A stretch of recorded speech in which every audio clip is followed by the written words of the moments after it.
et à tous d'être venus aujourd'hui pour cette conférence de presse ou ce temps aussi convivial de lancement de l'opération Soleil d'hiver édition 2016. Soleil d'hiver 2016, c'est d'abord une édition traditionnelle du marché de Noël, donc à savoir les chalets qui sont autour d'une centaine cette année, et puis ce sont les illuminations avec des nouveautés. La grande nouveauté, c'est l'illumination du château, donc qui sera inaugurée le 3 décembre, après l'inauguration officielle qui aura lieu, elle, le 26 novembre. C'est donc le 26 novembre la cérémonie d'ouverture finalement de Soleil d'hiver avec un Père Noël qui va arriver en parachute à 16h50. Je précise l'horaire parce que si les enfants veulent voir le Père Noël descendre du ciel, c'est à 16h50. Ensuite, nous aurons l'inauguration de la nouvelle patinoire. C'est la deuxième grande nouveauté. C'est une patinoire synthétique, une grande patinoire installée place Lorraine, donc qui va créer une nouvelle attractivité dans le cadre des opérations Soleil d'hiver. Donc inauguration un peu plus tard, puis les illuminations qui sont lancées à 18h30, place du Ralliement, avec un magnifique spectacle qui s'appelle les Luminéoles, qui vont envahir le ciel du centre-ville d'Angers, place du Ralliement.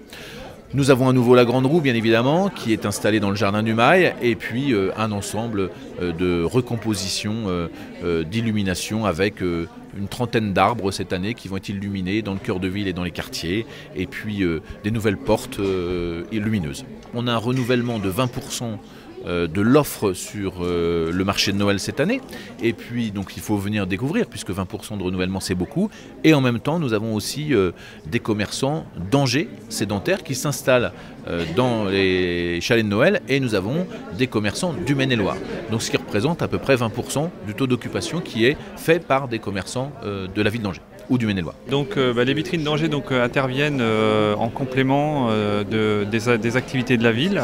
Donc nous allons avoir toute une partie confort d'achat, donc avec l'emballage des paquets cadeaux, la consigne au niveau de la boutique des vitrines. Et puis après il y a une partie, je dirais, plus animation, où là on a une animation qui s'appelle Un jour un commerçant.